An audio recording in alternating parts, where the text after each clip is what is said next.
Assalamualaikum warahmatullahi wabarakatuh. Kita bertemu kembali dengan belajar OSN Fisika pada chapter 7 pertemuan ke-7 ya. Kita masih melanjutkan pembahasan soal-soal pada gerak dua dimensi. Semoga kita selalu diberikan kesehatan dan juga keluarga kita sehingga kita dapat melakukan aktivitas kembali seperti biasanya. Semoga paparan video ini dapat membantu dan mempermudah belajar OSN Fisika pada gerak dua dimensi.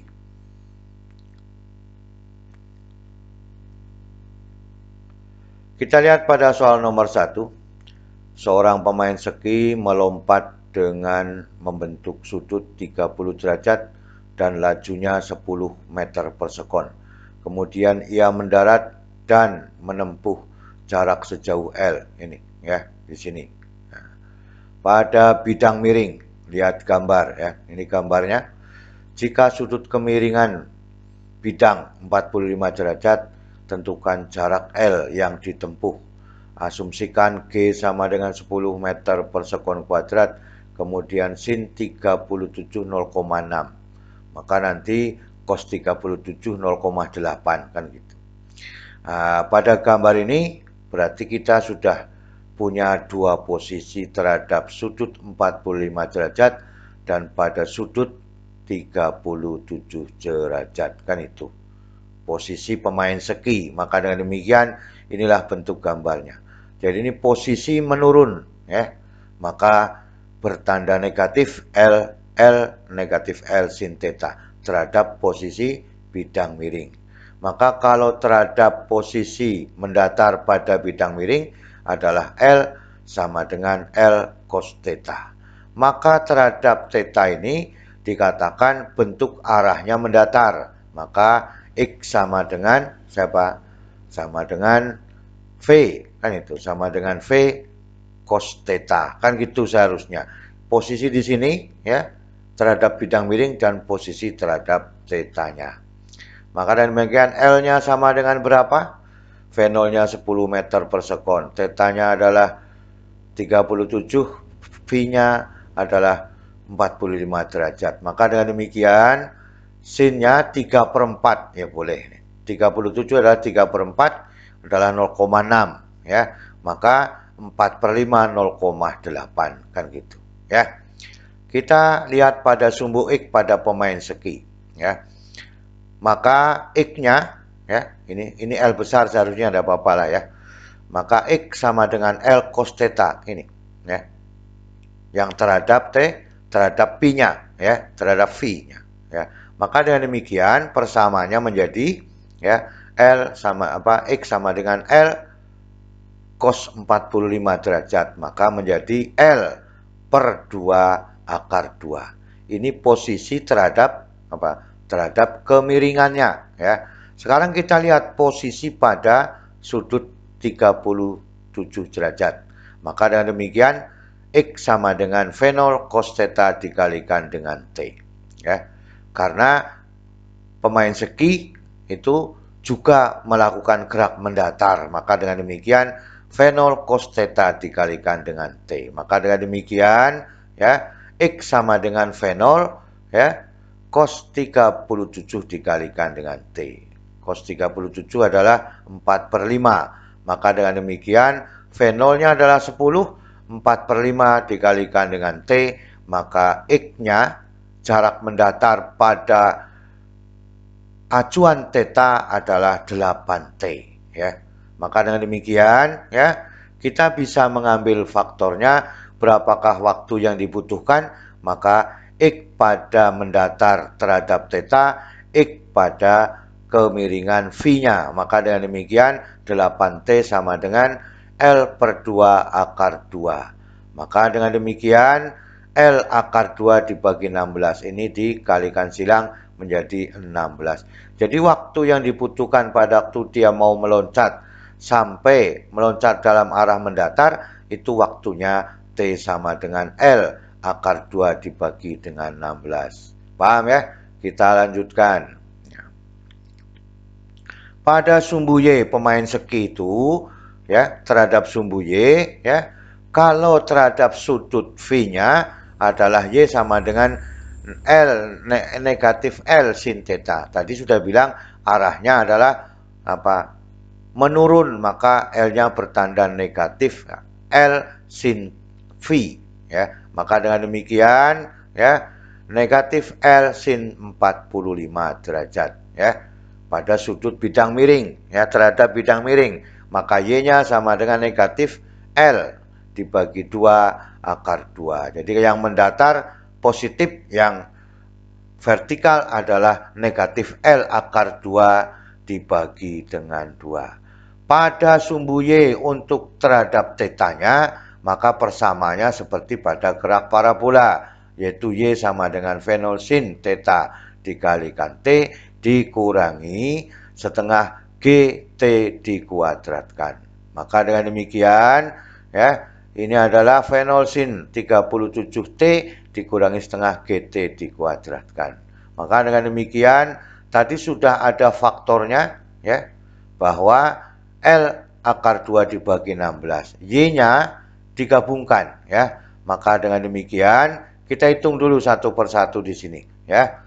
Sehingga Y sama dengan 10 dikalikan 3/5, L-nya T-nya adalah L akar 2 per 16 ya, dikurangi setengah kali 10, L akar 2 per 16 dikuadratkan ya. Maka dengan demikian ini diambil faktornya ya, maka ini adalah 5 ya. Maka dengan demikian keseluruhannya kalau kita hitung, maka Y sama dengan ya, nah ini adalah 10 dibagi 5 adalah 2, 2 kali 3 adalah 6, akar L akar 2 per 16 dikurangi ya 10 ya, ini 5, ini 2 ya, maka ketemunya 10 L dikuadratkan dibagi dengan 16 kuadrat. Ini adalah terhadap tetanya. Maka dengan demikian ya, kita lihat di sini ya, negatif L akar 2 per 2 ya, maka digabungkan persamaannya menjadi L akar 2 per 2 bertanda negatif sama dengan 6L akar 2 dibagi 16 dikurangi 10L kuadrat dibagi 16 dikuadratkan, semuanya dikalikan dengan L per 16 ya. Maka dengan demikian ini menjadi 16 bagi 2 8 ya, L dibagi L1 maka negatif 8 akar 2 sama dengan 16 bagi 16 1 ya, maka masih ada 6 akar 2, L-nya dibagi L1. Kemudian ini 16 dibagi 16 kuadrat masih ada 16 ya. 16 maka dikurangi 10L dibagi dengan 16, L kuadrat dibagi dengan L. Maka dengan demikian ya, ini dipindahkan ke sana ya. Nah, ini berarti dipindahkan ke sana, ini pindahkan ke sana, maka ya ini pindahkan ke kiri positif, ini pindahkan ke sana juga positif. Sehingga 10L per 16 adalah 6 tambah 8, 14 akar 2 ya. Maka dengan demikian ya, kita lihat faktornya di sini adalah 16 dibagi 10 dikalikan 14 akar 2. Sehingga persamaannya adalah L yang ditempuh pada bidang miring adalah 22,4 akar 2 meter. Jadi seluruhnya digabungkan terhadap posisi V dan terhadap posisi theta. Maka digabungkan baik terhadap X dan terhadap sumbu Y ya. Kita lihat selanjutnya pada soal nomor 2.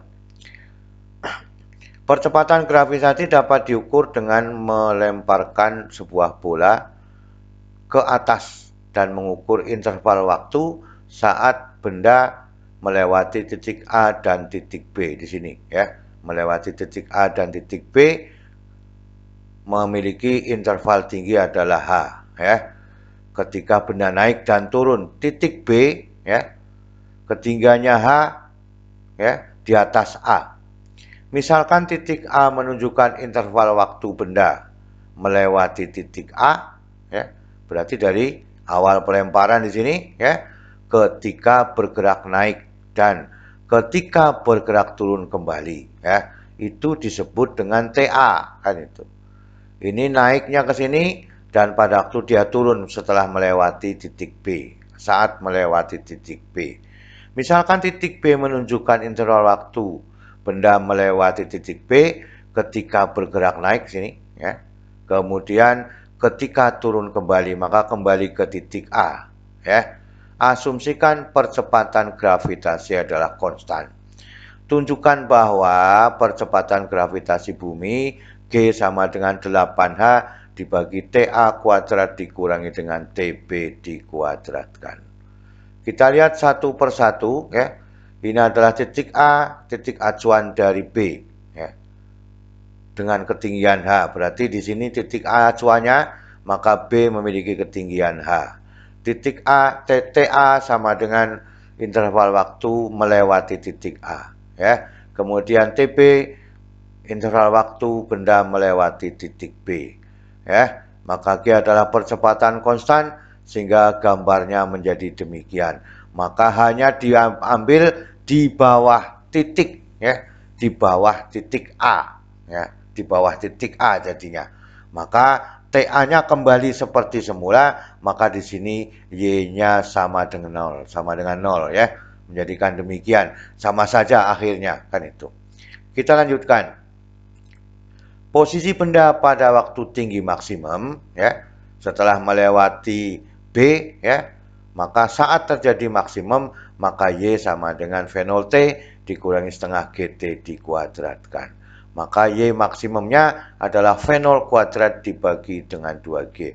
Ini biasa persamaannya, ya. Ya, maka TM-nya yang ditentukan adalah V0 dibagi dengan G. Asalnya dari VY dikurangi V0 dikurangi GT, maka menghasilkan demikian, ya. Bola kembali ke titik A ketika, ya, pada waktu T sama dengan TA, ya. Kembali ke titik A pada waktu T sama dengan TA, maka Y pada waktu T sama dengan A sama dengan 0. Artinya kembali ke titik asal. Maka dengan demikian, ya, maka tinggi yang diambil dari 0, dari titik dasarnya sampai ke H, itu sama saja saat menyentuh tanah, Y pada waktu T sama dengan TA, itu sama dengan V0 TA dikurangi setengah G TA kuadrat sama dengan 0. Ya. Posisinya tadi hanya di bawah titik A, kan itu. Ini posisi di bawah titik A, maka TA-nya juga V pada Y-nya, tingginya juga disebut dengan 0. Maka dengan demikian, V0-nya, ya, karena sama dengan 0, pindah ruas kanan, maka dengan demikian 2V0TA sama dengan GTA kuadrat. Maka V0-nya itu sama saja, ini TA dibagi TA1, kemudian TA kuadrat dibagi TA menghasilkan TA. Maka V0-nya itu sama dengan G TA dibagi dengan 2. Ini pada waktu saat kecepatannya saat menyentuh tanah. Maka dengan demikian, bola melewati titik B pertama kali disebut dengan T1.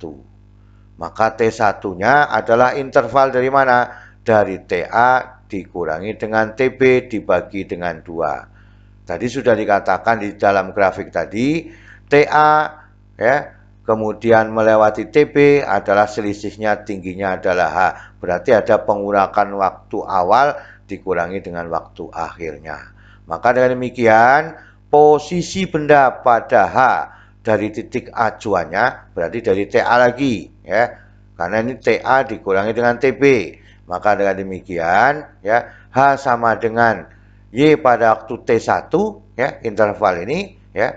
Di antara TA dengan TB, V0 T1 dikurangi dengan setengah GT1 dikuadratkan, ya. T1-nya sudah ada tadi, ya. Ya. T1-nya adalah bentuk dari faktor yang diinginkan terhadap TA dikurangi dengan TB dibagi dengan 2. Fenolnya sudah ada. Maka dengan demikian ya H sama dengan ya fenol ya. Karena T1-nya interval TA dikurangi TB dibagi 2 dikurangi dengan setengah G ya.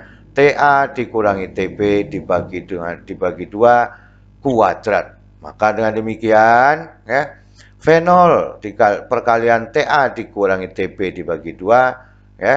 Ini adalah 1/4 kali 2 dan dikali 2 adalah 1/8. Maka G perkalian dari TA dikurangi TB dikuadratkan dibagi dengan 8. Itu yang diinginkan ya. Pada waktu interval waktu dari TA menuju TB maka harus dibagi 2. Karena faktornya bahwa T menyentuh tanah 2 kali fenol dibagi dengan G. Kan itu ya.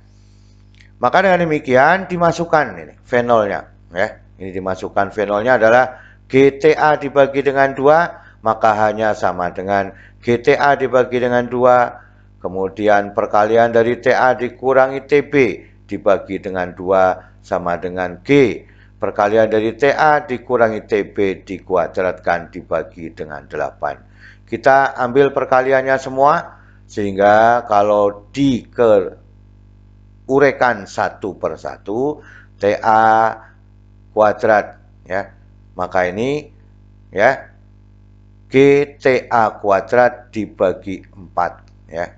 Nah, dikalikan dulu yang atas boleh maka GTA dikalikan TA GTA kuadrat dikurangi GTA TB dibagi dengan 4 kan itu kan ya. Kemudian ini diuraikan, maka nantinya akan menghasilkan H sama dengan GTA kuadrat dibagi 8, berarti ini harus disamakan penyebutnya nanti ya. Dikurangi GTB dikuadratkan ya. Karena ada GTA kuadrat kan itu. GTA kuadrat kan itu ya. Maka ini TA kuadrat dikurangi 2TATB kan itu. Dikalikan G, kemudian G ditambah TB dikuadratkan. Kan itu. Maka akan menjadi GTB dikuadratkan dibagi dengan 8. Sehingga 8H itu sama dengan G perkalian dari TA kuadrat dikurangi dengan TB dikuadratkan. Maka dengan demikian G-nya itu sama dengan 8H dibagi dengan TA kuadrat dikurangi dengan TB dikuadratkan. Inilah yang kita inginkan, pembuktiannya tercapai dengan syarat-syarat yang harus ditentukan bahwa fenol dibagi dengan G tinggi maksimum waktu maksimumnya. Maka waktu sampai ke tanah menjadi 2 kali dari waktu maksimumnya, maka T1-nya harus dibagi dengan 2. Kan itu. Rata-ratanya demikian ya. Itulah yang diinginkan pada soal nomor 1 dan soal nomor 2. Semoga kita bisa memahami dan menemukan kesimpulan-kesimpulan baru untuk menyelesaikan persoalan pada gerak 2 dimensi. Selalu semangat belajar. Terima kasih. Wassalamualaikum warahmatullahi wabarakatuh.